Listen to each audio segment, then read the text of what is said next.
Hey everyone, it's Jimmy here. Have you ever received one of those emails that just your heart sinks when you get it? Today's video, I'm going to talk about the ways to handle that and why handling it properly can mean the difference between your business succeeding or failing. For those who don't know me, this channel is all about helping small businesses make more from their marketing with less. And if you want to catch more videos on making more from your marketing with less, make sure to like and subscribe to the channel.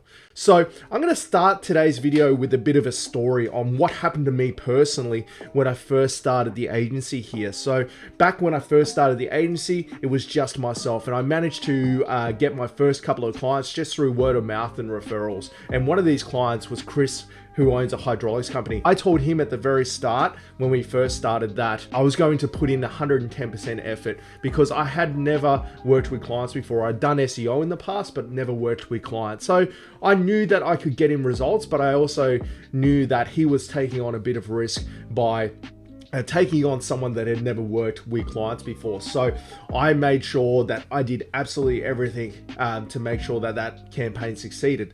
Now, what happened is, to be completely honest and fair, I tried to cut corners. So Chris started with me, signed up.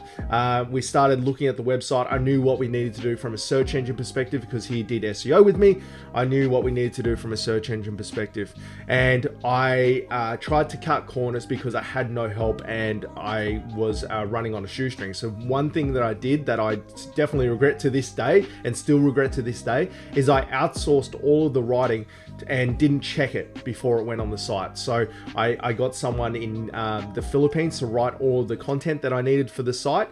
But the biggest mistake I made is I didn't get anyone to check it to make sure that it was grammatically correct and all right. And the reason I didn't do that, really, if I'm completely honest, is because writing is not my strength, and it's a big weakness of mine, the actual physical writing and grammar, because I just, schooling wise, didn't get far enough into school to really understand the intricacies of the English language. But I'm not using that as a rod for my own back. So anyway, put the content on the site, did all the SEO structuring, set up his pages properly, and then sent it to him to review and check, because we redid the website as well. And I got this email, and this email really changed the trajectory of my business. So basically in the email, it essentially said that I'm embarrassed for you, Jimmy. I expected a lot more. This content, it doesn't even read properly. My peers are going to be reading this. I expected more from you, and I'm disappointed. It's basically the worst email you could possibly receive with your first client. And I thought that the agency was over at that point. I thought I had basically killed the agency before it even started, because that was my first client that I thought I was going to really look after, and I didn't really do it. So I sat on that email for a bit. I teared up. I was that upset about getting the email. But one thing I learned from a book by Mark Goulston called Oh Crap to Okay is how to go from having an amygdala hijack where your body is in fight or flight mode to a place where you can make conscious decisions really quickly. So I sat down, I unpacked the email into its bits and tried to understand where it was coming from and the spirit it was intended. He didn't maliciously attack me for any reason. He was really giving me constructive feedback when I look back at the email. And so I had two choices at that point. Either I could have just churned and burned and like ducked and dodged and got out of the way, basically severed ties with him and go, I can't do it. Or I can swallow my pride and do it properly. And this is what I mean about a turning point in my business. I never want to ever receive an email like that again. It was embarrassing. I felt bad for Chris. I felt bad for myself.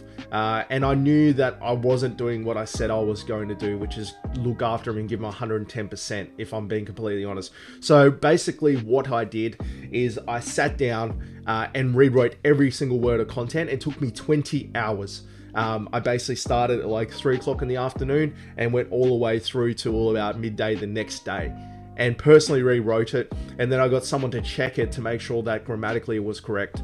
And then I sent it back to Chris.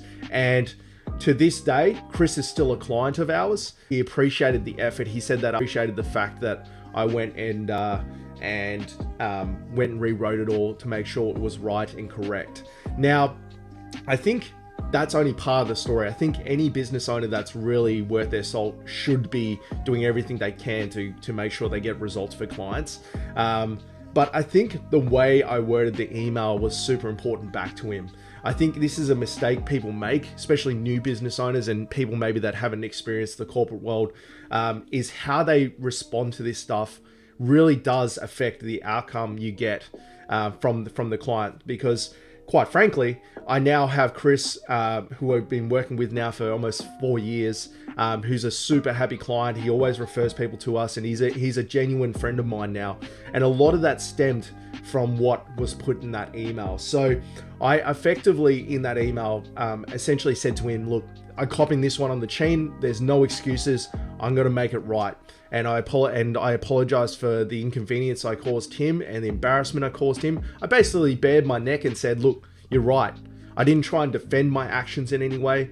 I didn't try to make excuses. I just said, look, you are right, and we are going to fix this. And if it's the last thing I do.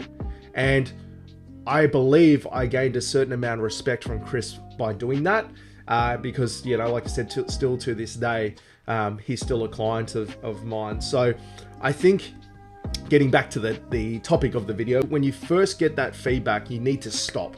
You need to stop and not do anything. You need to read it, digest it, walk away from your computer, walk away from your phone, go and get some air, meditate, go and do something. So you have time to unpack what's being said, and you get time to move from an amygdala hijack where you're fight or flight back to a place where you can have conscious decision making. So that might take you 10 minutes, that might take you a whole night. You just need to do it. The worst thing you can do when you get a client email that's not what you want to hear is knee-jerk react to it and go, oh, you know, I didn't mean to do that, and make up excuses. Because you've got to remember, with email especially, there's no context. So you want to make sure that you stop. And you want to make sure that you take time to think about what you're going to say. And then you want to put yourself in the client's shoes and try and work out where this is coming from. You know, it's hard to do sometimes with email, but you really need to sit down and go, what are they actually trying to say in this email? Look, read between the lines and going, is this out of frustration? Is this out of lack of contact? What has been the root cause of the issue here? And then you need to work on a solution.